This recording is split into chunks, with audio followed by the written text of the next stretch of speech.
Here we are. We're a day early, baby, but we're talking about the Week 11 waiver wire over at DFSArmy.com. Of course, check out all of our content at the aforementioned DFSArmy.com. But listen, I'm coming to you a day early. There's a lot to talk about.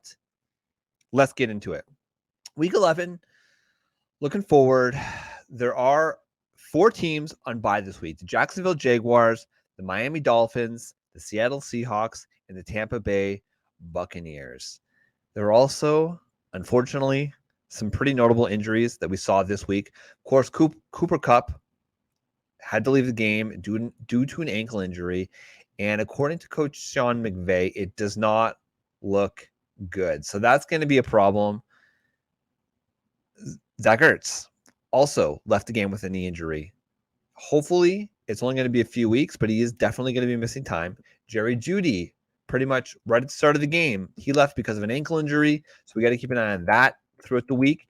Gerald Everett. So I'm actually recording this in the evening of the November 11th game, so it's the Sunday night game. Niners going against the Chargers. I don't know what's happening. All I saw was that Gerald Everett was questionable to return, so we got to mention that. Khalil Herbert finally was ruled out with a hip injury. So minor injuries, some not so fantasy relevant injuries, and then of course the behemoth himself, Cooper Kupp. It doesn't look like he's going to be in great shape. At least going to probably miss a couple weeks. Shane, not a doctor. This is just speculating based off what Sean McVay is saying. It's not looking good, people. So make sure you're prepared. Obviously, if you had Cooper Kupp, you were riding him to a championship this year. It's not looking so hot nowadays. Of course, Matt Stafford didn't play this today. Kyler Murray didn't play today. It's been a disaster of backup quarterbacks. However, there is some hope for the Indianapolis Colts skill position players, which we'll talk about a few of them today. But Matt Ryan was a surprise start this week. So Jeff Saturday, maybe you were what the doctor ordered, but I don't know. Well, let's get into it. But as always, let's talk about the running back position. My number one waiver wire target. And yes, I'm cheating a little bit. I'm going to pull a Brandon D. Adam, and I'm going to cheat a little bit. I'm going to push the line a little bit, but I'm going to talk about Rachaad White of the Tampa Bay Buccaneers. Now, he is rostered in 56% of leagues, but I'm going to suggest bidding upwards of 10 to 15% of your fab budget on Rachaad White. Now, Rachaad White on the season had his best game on the ground. He had 22 attempts for 105 yards. Now, interestingly enough, he didn't actually receive a single target through the air, but he was getting usage even more before Leonard Fournette had to leave the game with the hip injury. So we definitely need to keep a close eye on that. If Leonard Fournette is going to miss any time, Rachaad White's an absolute smash. Now, obviously, they had the benefit of the bye week this week, so keep that in mind. But out of sight, out of mind, if you can go and get Rachaad White, again, he's going to be available in 44% of leagues. So that's enough where I want to mention him because he needs to be rostered in every league, especially if Leonard Fournette's going to miss time. Again, they've got the extra week with the bye week, so maybe he doesn't miss any time, but you're starting to see a bit of a changing of the guard. And Leonard Fournette even came out this week and said he's not really happy with his usage, and they still gave Rachaad White all the touches. So it's going to be interesting to see.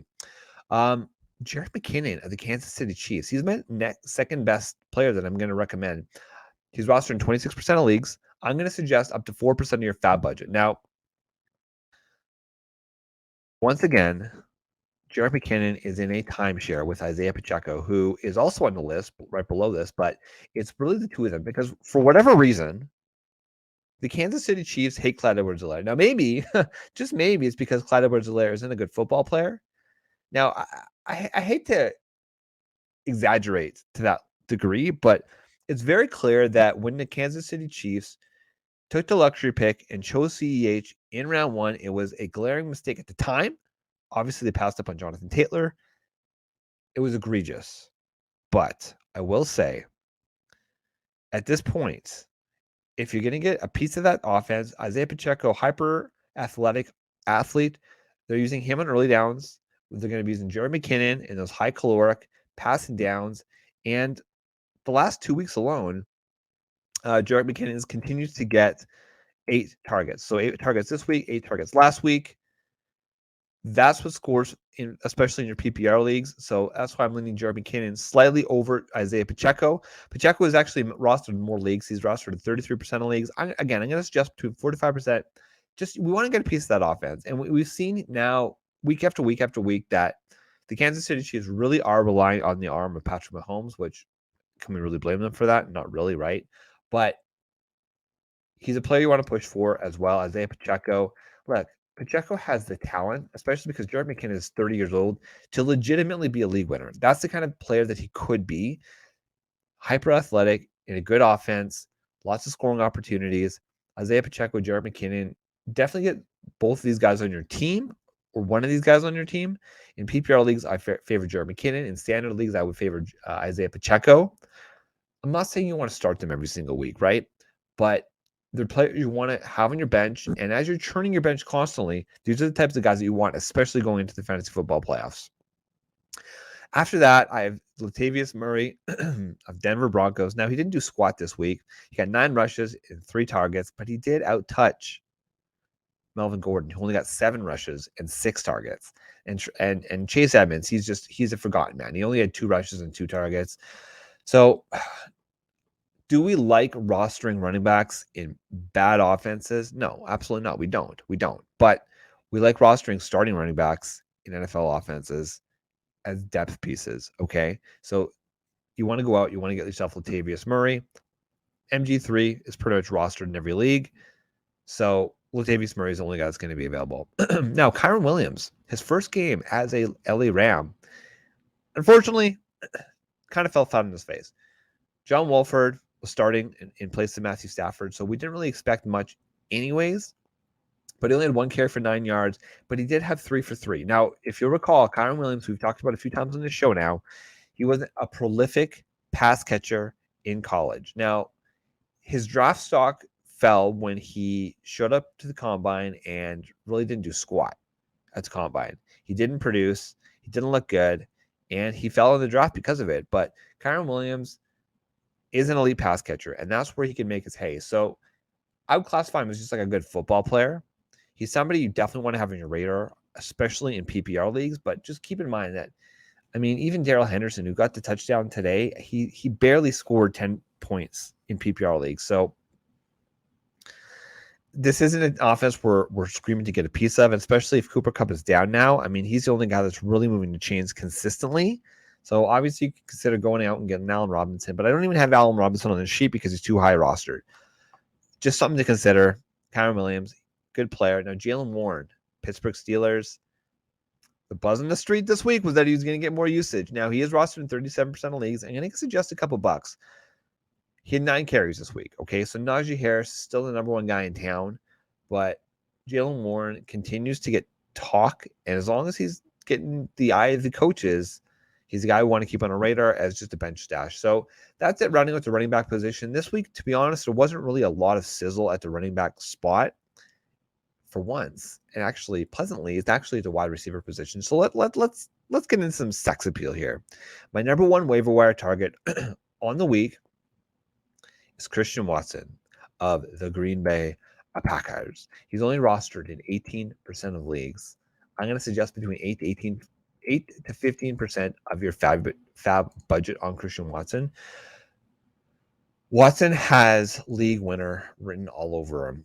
First of all, he's a hyper athletic player, but he's battled injuries. I mean, he just hasn't had a good start to the season. He had knee injuries, he had hamstring injuries, as well as concussions. You'll recall his very first pass as a Green Bay Packer was a long pass in the bread bucket. He was in the end zone.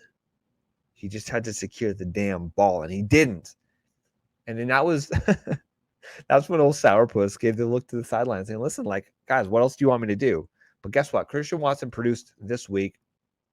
He went 4 for 8, 107 yards, and not 1, not 2, but he got the Hattie baby. He had 3 touchdowns. And this is the kind of thing that really can just propel a player, right? I mean, when a player can put up 30 points in a PPR league, playing with Aaron Rodgers, who, guess what, ladies and gentlemen? The Green Bay Packers won today. They actually beat Dallas.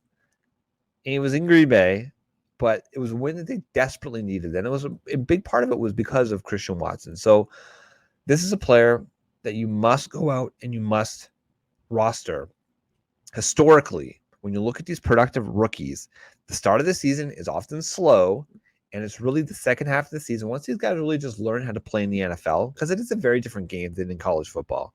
Once they get a feel for the game, that's when they can really produce, and that's when they can be elite winning. And when you look at a player like Christian Watson who can put up 3 touchdowns in a week, I'm not saying it's going to happen every week. Touchdowns are fluky, touchdowns are random. But when you're looking at the Green Bay Packers, it's Christian Watson, it's Alan Lazard, and it's Aaron Jones. Consolidated target share. That's what we're always looking for. Christian Watson, my number 1 waiver wire target this week. Go out and get him onto your team. Now, there's a little bit of less sizzle moving down the page, but we got to talk about some of these players. Okay, so Nick Westbrook-Ikhine of the Tennessee Titans. He's only rostered in 5% of leagues. I'm going to suggest upwards of 3 to 5% of your fab budget, but the key thing is here, don't chase the points. He blew up. He went 5 for 8. 119 yards, and he had 2 touchdowns. Treylon Burks was back this week, but he didn't really get a lot of usage. So just based on the fact that Ryan Tannehill was back, you could just tell like the Tennessee Titans looked like a different team when they had professional quarterback Ryan Tannehill versus the rookie Malik Willis. Now, I like Malik Willis. I really do. I think that he's got a bunch of raw talent, but he's not ready this season to be a starter. And we saw that, right? The second his first read was covered, he ran around. He really couldn't do anything. And frankly, the Titans looked incompetent, right? Ryan Tannehill comes in this week. He produces with Nick Westbrook-Ikhine, and this was a player that we actually really, really liked. Somebody's going to get the targets in that offense. Somebody has to. And it could be Westbrook-Ikhine. I suggest going out, having a look at him.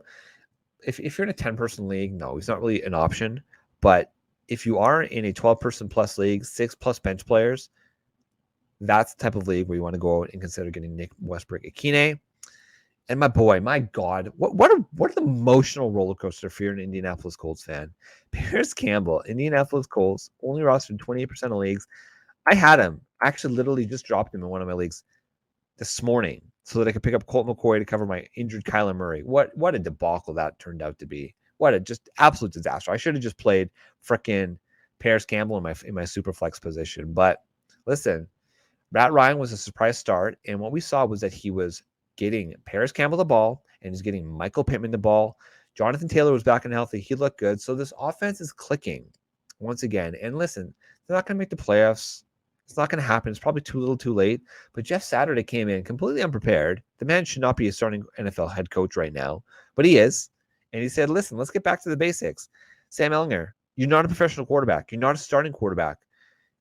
How do you look these professionals in the locker room in the face and say that Sam Ellinger is going to be a better chance to win than Matt Ryan? He's not. Matt Ryan started. He made Paris Campbell relevant again. I'm going to go out and I'm going to try to pick up the Matt Ryan or the Paris Campbell that I dropped this week, but I would go out and spend between 5 to 6% of your fab budget on Paris Campbell. I love it. And oh yeah, the key thing here is he actually received another 9 targets. So get after a man with Paris Campbell. I've got Odell Beckham on this list still. He is shockingly rostered in 56% of leagues. So I guess people followed the advice that we shared last week, as well as just obviously the industry was talking about Odell Beckham. Same thing as last week. All I'm going to say is exercise caution. Now, Odell is probably only going to go to a team that's actually in playoff contention. So that's going to be a good thing. But the problem, of course, comes down to chemistry built in.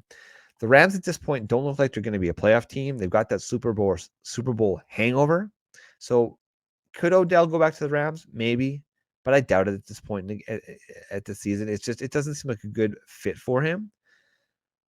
Maybe he goes to Minnesota. Minnesota beat the Buffalo Bills in overtime today, today. And frankly, it was miraculous. They got to stop. They got to touchdown when Josh Allen, all I had to do was get to the end zone. He fumbled the handoff with the center.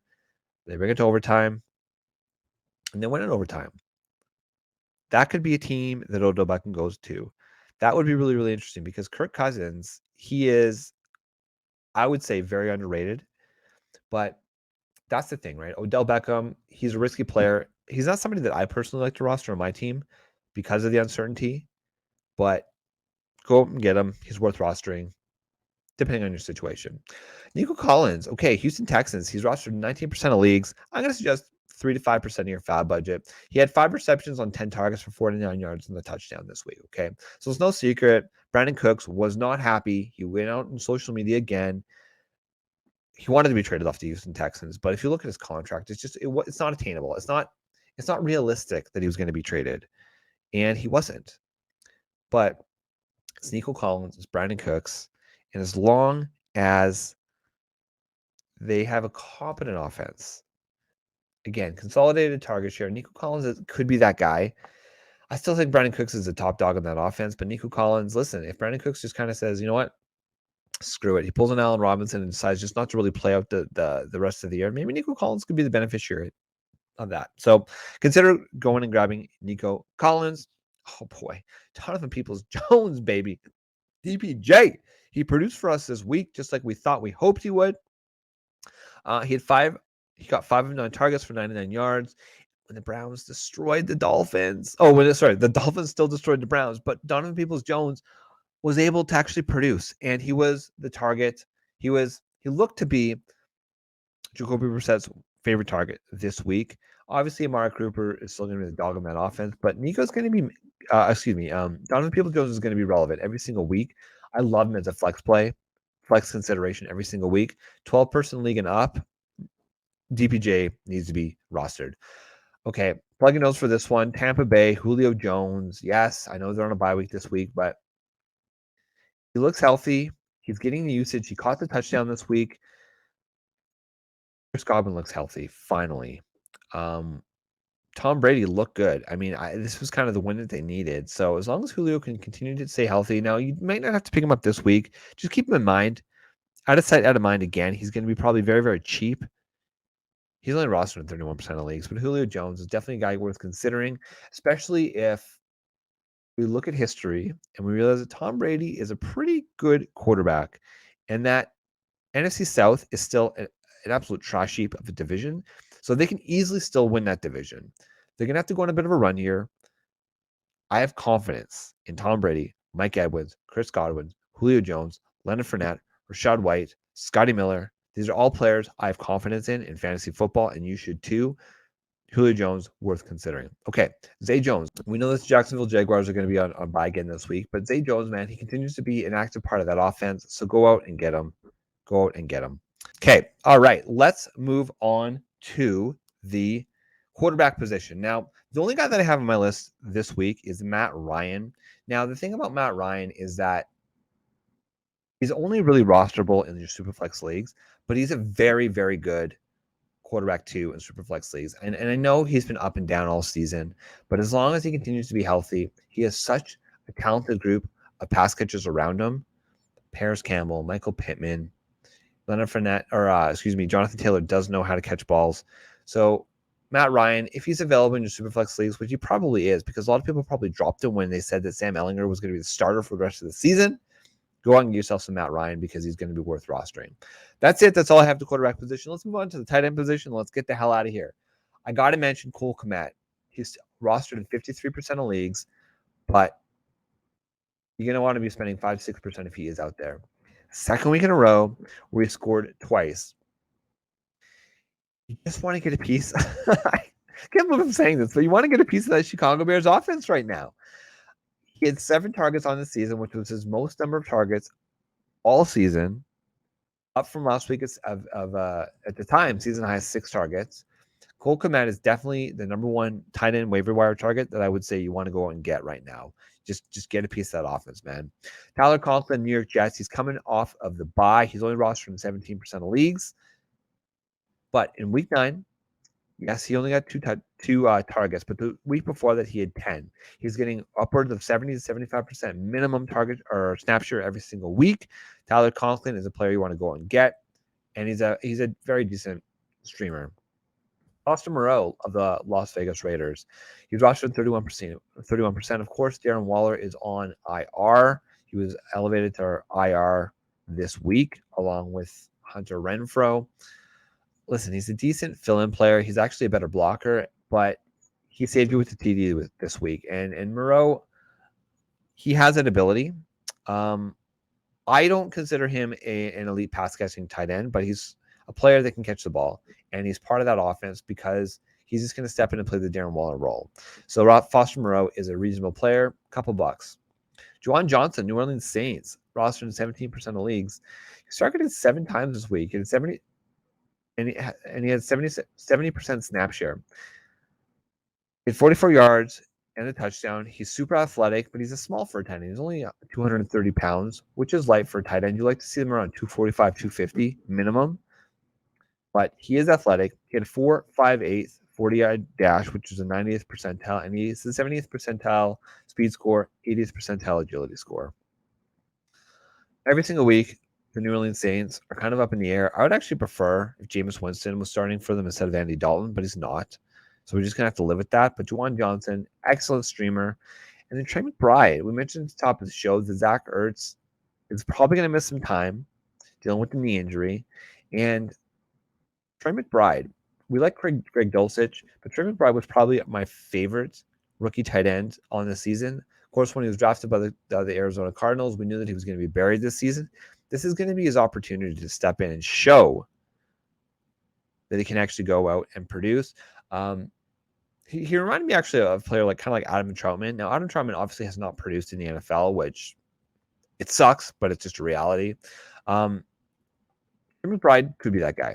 He could be that guy, especially if Arizona can turn things around. Obviously, Kyler didn't play this week. It was Colt McCoy. Again, disastrous. He got hurt, came back in. But when Kyler's in, DeAndre Hopkins is there. They're a different team with Hopkins on the field. So I like the idea, again, just getting a piece of that offense, go out and get Trey McBride. So that's it, ladies and gentlemen. So I will say, go to dfsarmy.com. We have a ton of free content out there.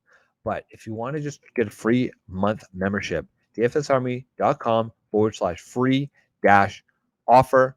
Follow the steps, and we'll help you win. We'll help you win. Also, all of our VIPs have a Discord. You can go and can chat with myself. You can get advice from the Geek, from Chop, all the names that you know and love that are there in the Discord. You just talk to them. They'll give you the advice. So thank you for tuning in, guys. I have, of course, Flex Shane. You've been watching the DFS Army Waiver Wire show. Good luck in week 11.